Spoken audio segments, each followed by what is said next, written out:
Hapa tumekuwa na taarifa ambayo inakueleza wewe mkulima kwamba hii ni kwa wakulima wote ambao sasa hivi unatusikiliza katika mkoa wa Njombe, kwamba shida wao wanatarajia kufanya mkutano tarehe 27 mwezi wa 6 2025, na mkutano huu utafanyika katika ule ukumbi wa Milimani Njombe mjini. Kwa hiyo lengo la mkutano huu ni kupeana elimu na kuhamasisha wakulima kujiunga na SACCOS yao ambayo inatarajia kuanza kufanya kazi kuwanufaisha wakulima hivi karibuni. Wao shida wanakuhamasisha wewe mkulima uweze kwenda kujiunga na hii SACCOS ili uweze kuanza kufanya kazi. Kwa hiyo kwa maelezo zaidi basi tunakueleza, tutakuwa na nafasi ya kuzungumza na mkurugenzi ya ndugu yetu kabisa Frank Msigwa, na sasa hivi manake nafasi hiyo ya kuzungumza naye ndio iko sasa hivi moja kwa moja redioni. Kwa hiyo yuko hapa ili aweze kuzungumza na wewe kuhusiana na hiki ambacho tulikuwa kueleza. Kwa hiyo ni usaidizaji wa wakulima wa parachichi, lakini pamoja na wengine, lakini zaidi ni wakulima wa parachichi kwa sababu ndio ambao wanafanya mazao ya kuuza nje ya nchi. Okay. Sawa. Basi karibu sana, nikaribishe kwa mara nyingine tena na tena, kwa sababu ushafika pia Formeni, si ndio? Shida ni nini?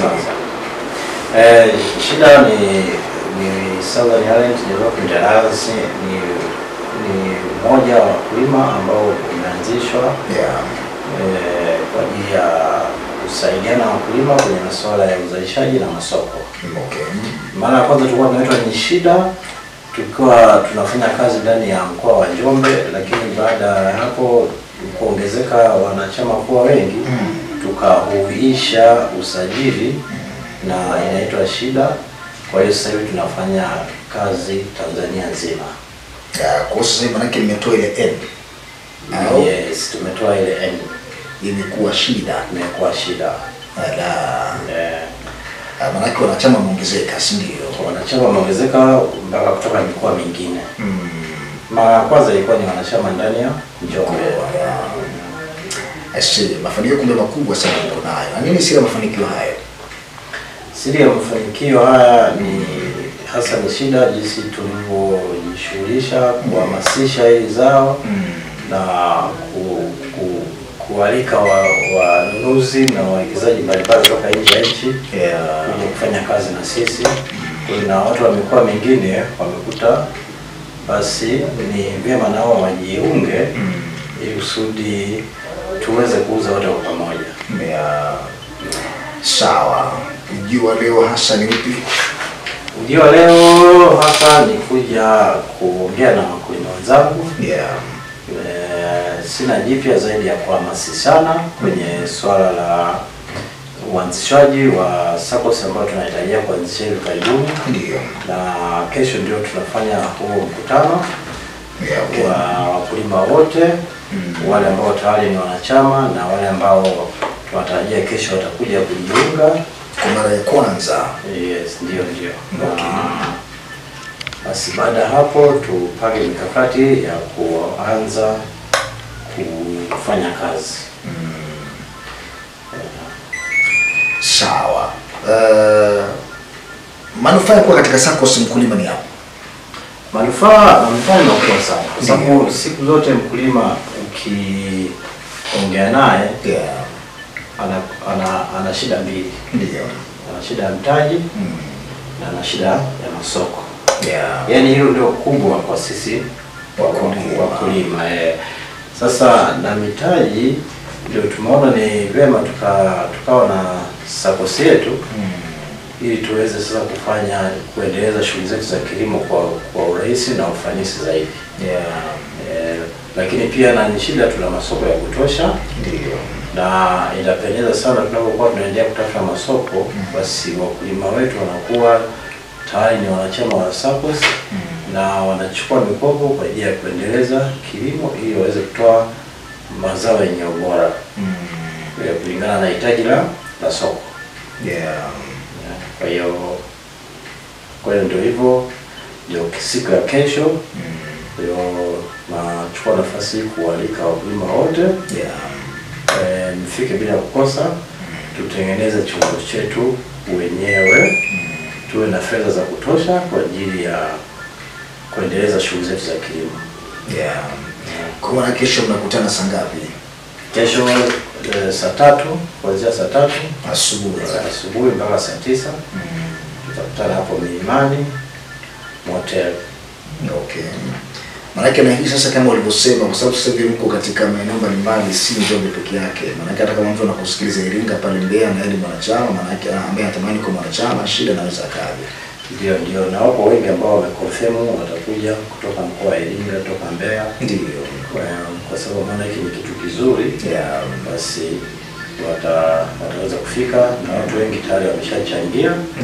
Kwa hiyo na kesho tunategemea tutapata wengi zaidi na tutaweza kujadiliana zaidi na zaidi ili hatimaye SACCOS yetu iweze tukamilishe mambo ya usajili iweze kuanza kuhudumia wakulima.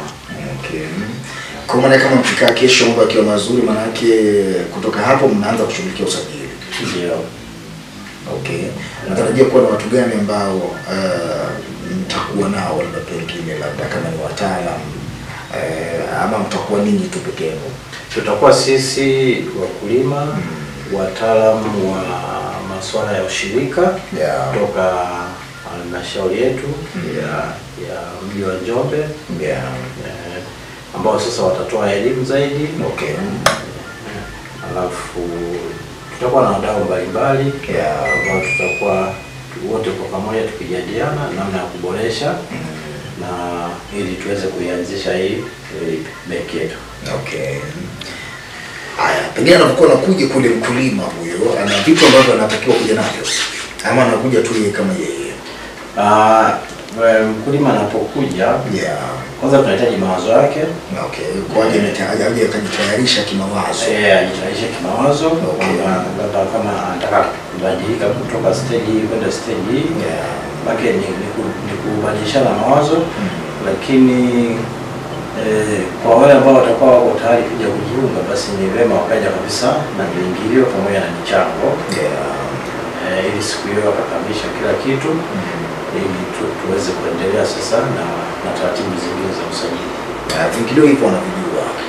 Viingilio wanavijua, lakini ni vema tukaviongea. Itakuwa nzuri. Na kujiunga kwanza kwenye hii SACCOS tulipanga shilingi 100,000, kiingilio cha shilingi 120,000. Lakini sio lazima mkulima atoe. Hiyo ni kikundi kwa mkulima mmoja. Kwa mkulima mmoja. Maana yake sasa tulikubaliana kwamba hisa zitakuwa 10. Hisa moja shilingi 10,000. Maana yake sawa. Alafu kutakuwa kuna kiingilio pamoja na gharama tu zingine za kitabu, kwa kitabu. Kwa jumla inakuwa 120,000. Kwa hiyo wakulima sio lazima itolewe hela yote kama ilivyo. Kwa hiyo mkulima akipata pesa ya kiingilio au ukipata na hisa moja, unakuwa mkulima anakuwa anatoa kidogo hadi hapo atakapo kuja kumaliza. Kwa hiyo kwa siku ya kesho ni vema wakulima wakaja na chochote ili tuweze sasa kuimarisha zaidi SACCOS yetu iweze kuwa na wanachama wengi na baada hapo tuanze kuhudumia. Kuna vizuri. Kwa hiyo fedha maana yake kwa sababu ya hisa, si ndio? Ambazo ndio zitakufanya pia baadaye uweze kununua mkopo, si maana yake? Ndio. Kwa maana hiyo ni faida tunakuiweka kule kwa kusaidia baadaye. Ndio. Basi imekaa vizuri sana hiyo. Sawa. Mambo gani ya msingi ambayo kujizungumza ungelitamani kuzungumza tena kuhusiana na hiyo ratiba ya kesho sasa? Mambo mengine ambayo labda ningetamani kuyazungumza ni kwanza, kuna masuala mawili. Ni shida tulianzisha kilimo cha passion, tulisambaza miche kwa wakulima mbalimbali. Lakini pia tulianzisha kilimo cha pilipili ambapo tulisambaza miche kwa wakulima mbalimbali. Na sasa hivi hizo pilipili zimeshaanzwa kuchumwa na kuleta ofisi za nishida, kwa sababu tayari mnunuzi yupo na anazihitaji kwa wingi. Kwa hiyo nitaka kuhamasisha wakulima wale wote walionunua ile miche basi wahakikisha wanaitunza vizuri, wanaimwagilia ili waweze kupata pilipili nyingi zaidi na hatimaye walete kwa ajili ya kuzipeleka kwa wahitaji. Kwa hiyo mpaka sasa hivi wengi wameanza kuleta, lakini mahitaji ni makubwa kuliko uzalishaji tulio ufanya. Sasa hivi imefika mara sasa wanunuzi wanahitaji pilipili wapate kontena zima. Ndio. Na sasa mpaka sasa hivi tuna uwezo wa kupata tani 1, tani 2 ambazo tunawapelekea. Lakini sasa mnunuzi sasa hivi anahitaji tani 22 za pilipili. Kwa hiyo nataka nitumie nafasi kuhamasisha wakulima wale walionunua miche kuhakikisha wanaitunza vizuri, zikishachumwa zinaletwa ofisini. Lakini pia kuna wale waliochukua miche ya passion tayari, sasa passion ndio zinaanza kukua, basi tunaomba wale ambao passion zinakaribia kuanza kuvunwa basi waanze kuwasiliana na ofisi kwa sababu tayari mnunuzi yupo na anazihitaji kwa wingi. Kiwango cha chini anahitaji kontena moja ambayo ni kama tani 23. Kwa hiyo hiyo ni fursa, hizo ni fursa ambazo tunaletea wakulima, fursa hizo kutoka ni shida. Tushindwe sisi wenyewe wakulima. Kwa hivyo nawahimiza sana wajiunga. Na vile kujiunga huko pia mpaka mambo ya pilipili pia unakuwa umefika nayo, sio maana yake. Mazao yote ambayo tutakuwa tunatangaza yanakuwa na soko, basi unakuwa unafaidika. Sawa sana. Basi mimi nikushukuru sana. Mimi pia ni mdau wa kilimo. Nadhani nitakuja kesho tuungane huko pia. Karibu sana. Sawa. Basi ina noma. Mimi nikushukuru sana ndugu yetu Frank Msigwa. Ndio mkurugenzi mwenyewe, sio maana yake? Ndio. Sasa hivi mimi nataka kana shida. Kwa sababu nitamke shida. Asante sana wasikilizaji. Basi hapa nimekuwa naye ndugu yetu Frank Msigwa, yeye ni mkurugenzi kutoka pale Shida, na nambari yake tumekuwa tunakutajia hapa ni 0754 536107. Iandike hiyo, unaweza kumpigia sasa hivi ukitoka pata ufafanuzi zaidi. 0754 536107. Basi nikushukuru sana kiongozi. Asante sana. Tutakiwa sana nzuri sana.